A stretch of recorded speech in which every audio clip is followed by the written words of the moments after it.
అమర జవాన్ అంత్యక్రియలు ఏం చెబుతున్నాయి? నిజంగా దేశం కోసం ప్రాణాలు అర్పించడం అంటే అదో అదృష్టం. బహుశా అందరికీ ఆ అదృష్టం దక్కకపోవచ్చు. అయితే ఒక పక్క అమరుడైన జవాన్కి కన్నీటి వీడ్కోలు పలుకుతున్నాం అన్న బరువెక్కిన గుండె ఆవేదన చెందుతుంటే, మరో పక్క ఆ జవాన్ అంతిమ సంస్కారాల విషయంలో ఆంధ్రప్రదేశ్ సర్కార్ అనుసరించిన తీరు నిజంగా మనసున్న ప్రతి మనిషికి కళ్ళు చెమర్చక మానవు. ఒక పక్క నారా లోకేష్, మరో పక్క పవన్ కళ్యాణ్ ఇద్దరూ ఆ కుటుంబానికి అండగా నిలిచి ఓదార్చిన తీరు చూసి నిజంగా చాలా అంటే చాలా నచ్చింది.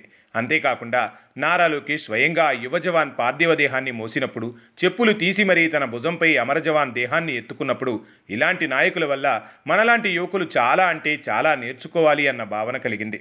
మరోపక్క పవన్ కళ్యాణ్ దగ్గరుండి బిడ్డని కోల్పోయిన ఆ తల్లిదండ్రులను ఓదార్చడం నిజంగా ఆ కుటుంబానికి కొండంత అండ దొరికినట్టే అనిపించింది.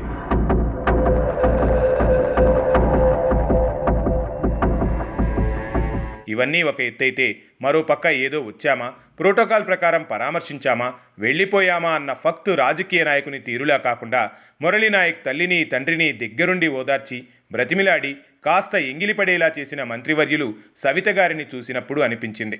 గత ప్రభుత్వంలో సొంతవారినే చంపేసి అంత కర్కసత్వం రాజ్యమేలితే, ఈ ప్రభుత్వం దేశం కోసం ప్రాణాలర్పించిన జవాన్కి ఇచ్చిన కన్నీటి వీడ్కోలును అందించింది. గత ప్రభుత్వం శవాలను కేవలం రాజకీయానికి వాడుకుంటే, ఈ ప్రభుత్వం మనిషి మరణం ఎంత విలువైనదో, అదీ కాకుండా ఆ గౌరవమైన జవాన్ చివరి మజిలీని ఆయన ఆత్మ శాంతించేలా చేసి, అదే క్రమంలో కొడుకును కోల్పోయి ఒంటరిదైన ఆ కుటుంబానికి అండగా నిలిచిన తీరుకు నిజంగా చేతులెత్తి మొక్కాల్సిందే. ఏది ఏమైనా అమరుడైన మురళీనాయక్ ఆత్మ శాంతించాలి. భగవంతుడు ఆ కుటుంబానికి కొండంత అండగా నిలవాలి. ఇలాంటి ప్రజా సర్కార్ 10 కాలాల పాటు చల్లగా ఉండాలి.